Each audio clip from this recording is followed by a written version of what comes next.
Minhas almas queridas, vocês estão no programa Alma Querida, onde nós nos dedicamos a responder os e-mails que não nos são enviados.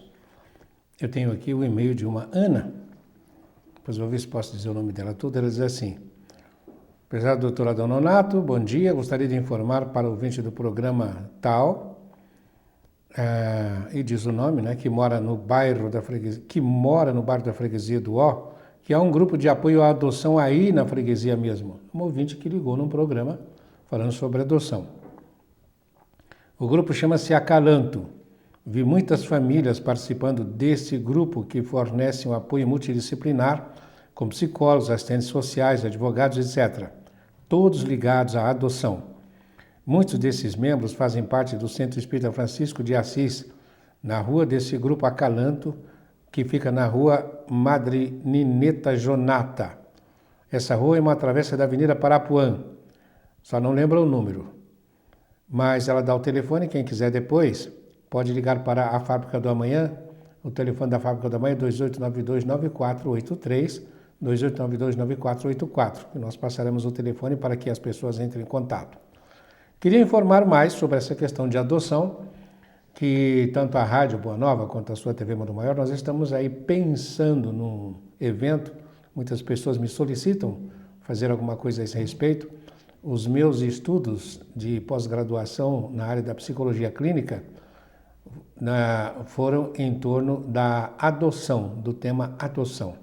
Temos feito já muitas palestras sobre adoção, sobre o psiquismo de um adotado, de um adotante, o que isso tudo implica e como é que se deve falar.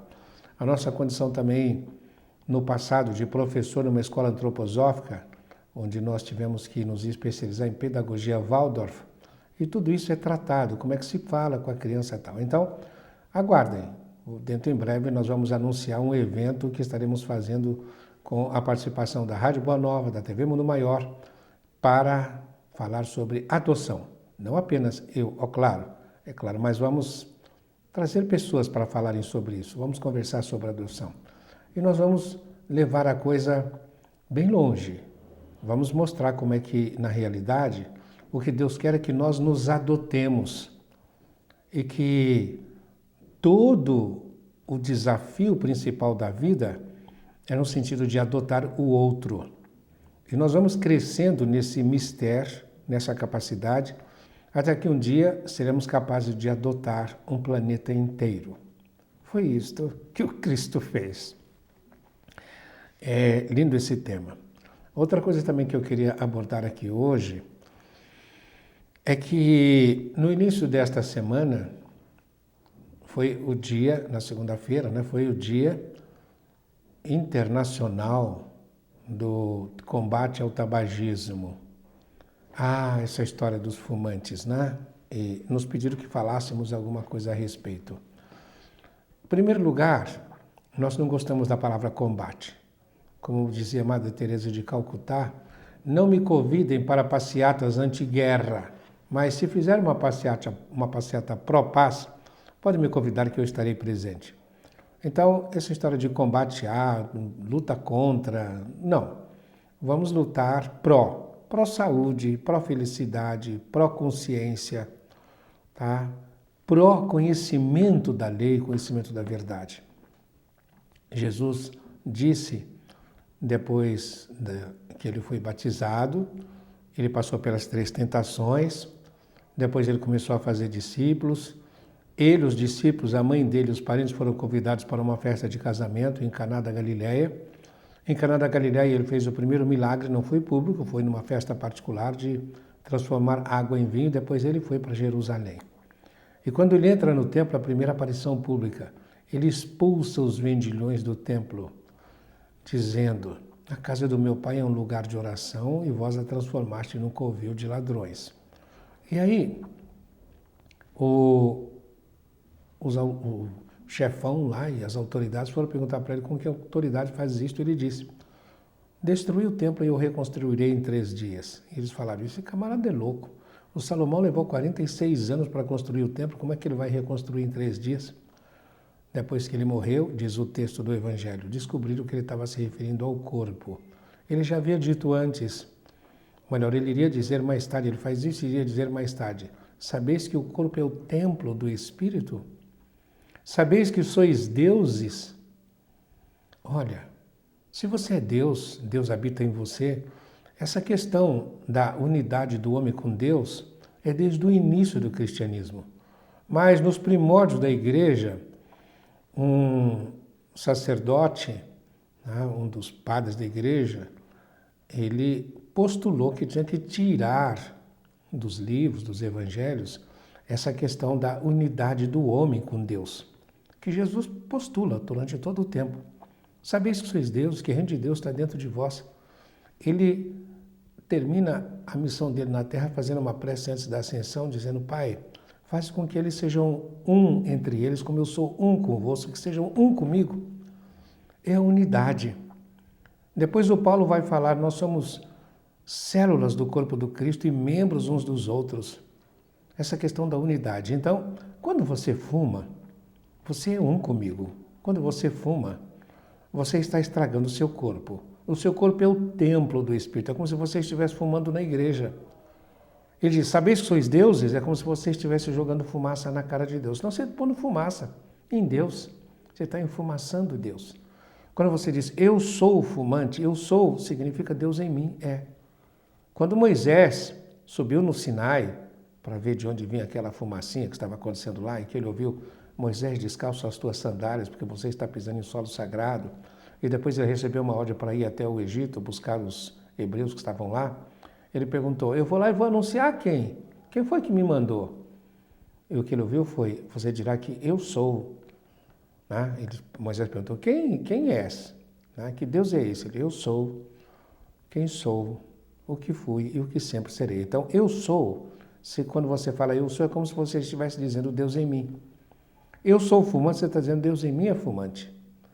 Eu sou fumante, então eu faço Deus ser fumante. E olha, você não pode servir a Deus e ao mundo. Quando você serve à carne, aos seus instintos, aos desejos inferiores, você não está servindo a Deus. E o Paulo diz, não vos equivoqueis, de Deus não se zomba. Veja que foi dito, Deus está em você. De Deus não se zomba. Aquilo que você semeia, você vai ter que colher. Ora, Deus em você é o corpo? Claro que não. E o Paulo diz: se semeardes na carne, havereis de colher corrupção, morte. Você vai voltar. Se semeardes no Espírito, havereis de colher para a vida eterna. Então você só leva para a vida eterna aquilo que é fruto da sua vontade, ou seja, da determinação de você expulsar os vendilhões do templo. E os vendilhões do templo são os vícios, no pertinente à nossa vida pessoal. Os vícios que assolam o seu corpo, a sua mente, a sua vida. Então você precisa se purificar. O que é se purificar? É você fazer uma veste de bodas, da parábola das bodas, do festim de bodas. Você não pode estar vestido de maneira inadequada quando você participar do festim de bodas. Se estiver vestido de maneira inadequada, vai ser posto para fora, como diz na parábola. Então, é importante que você saiba essa questão do cigarro. Além do que, quando você fuma, você põe um tóxico dentro de você. E você tem que tirar esse tóxico do seu organismo.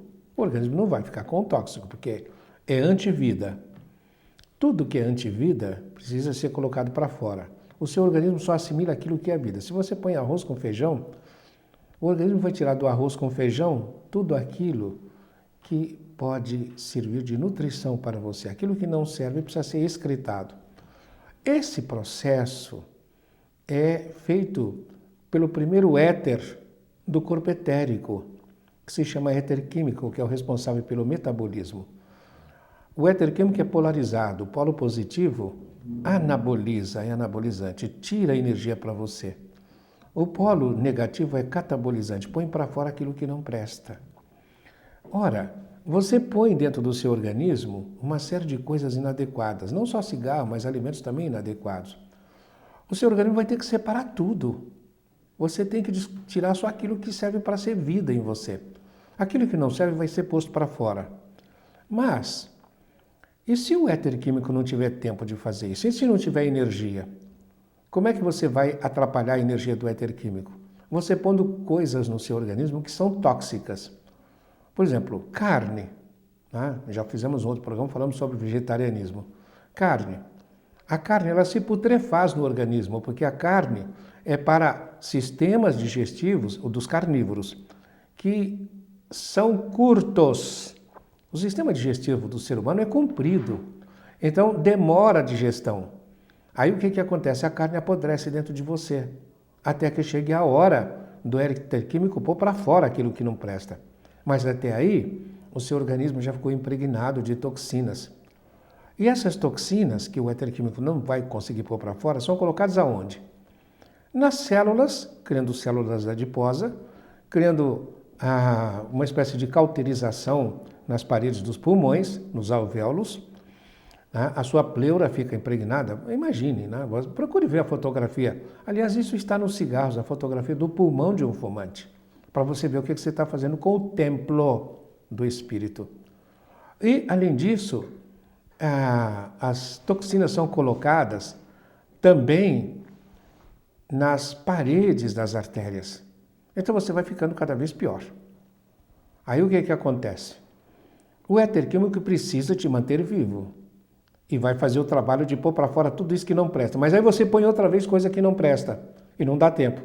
E ele, para te manter vivo, vai tirar a energia do segundo éter, que é o éter vital, que é o responsável pela circulação do sangue, calor corporal e pela libido. Aí você perde o tesão, às vezes até o tesão de viver. A sua pressão fica alta, você fica hipertenso. Você fica mal. Ora, o éter vital precisa te manter vivo. Vai tirar a energia de onde? Do terceiro éter, que é o éter luminoso. Então você já tem a digestão ruim, a circulação ruim, a pressão ruim, e o terceiro éter vai ficar comprometido. O terceiro éter é o dos sentidos, que é o luminoso, o responsável pelos sentidos, pela sua visão, audição. Aí você vai ficar com uma visão mais ruim, vai ficar com uma audição ruim. Mas você tem que viver, você tem que dirigir, você tem que fazer força para dirigir, para prestar atenção nos sinais de quem está do lado, tal, etc. Aí você vai fazer o quê? Vai ter que começar a usar óculos. E, quiçá, talvez até um aparelho auditivo, porque vai começar a definhar a sua sensibilidade. Mas o terceiro éter precisa te manter vivo, então vai tirar energia, roubar energia do quarto éter. São 4 os éteres do duplo etérico. O quarto éter é responsável pela memória, é o éter refletor, responsável pela memória. Aí o que vai acontecer? Logo você começa a se esquecer das coisas. E muito jovem você começa, como nós gostamos de brincar, a ter caso com o alemão. Né? Ter caso com o alemão é fazer o quê? É começar a ter que se haver com o Alzheimer, o esquecimento. Agora, como é que você pode resolver tudo isso? Dê o mínimo de trabalho para o seu éter químico. Como é que você faz isso? Não tenha vícios, não beba, não fume, coma só aquilo adequado para você facilitar a sua digestão. Mastigue muito bem, porque o estômago não tem dentes. E as pessoas não mastigam, mastigue muito bem. Respire adequadamente, aí você vai dar pouco trabalho para o éter químico. Aí o que sobra? Energia do éter químico. Ele vai fazer o quê? Vai começar a tirar toxinas que estão aonde? No seu perispírito. Você pode até começar a ter alguns problemas alérgicos, algumas coisas assim, mas é como se estivesse fazendo um trabalho já num outro nível, está te purificando. E o que mais? O éter vital, você fica também ativo, mas aí você vai ter controle dos seus instintos. Controlando os seus instintos, você fica mais energetizado, seu sangue circula perfeitamente. Você não tendo necessidade dessas energias, o éter refletor fica bom. Aí você fica com uma memória boa. Aí eles perguntam, né? Como é que o senhor consegue, aos 74 anos, ler essas letrinhas que o senhor lê? Eu sou vegetariano há 58 anos. Faço a minha ginástica, cuido da minha alimentação e cuido também, acima de tudo, de preservar a integridade emocional, mental e espiritual. Nós vamos fazer um intervalo, daqui a pouco nós estaremos de volta.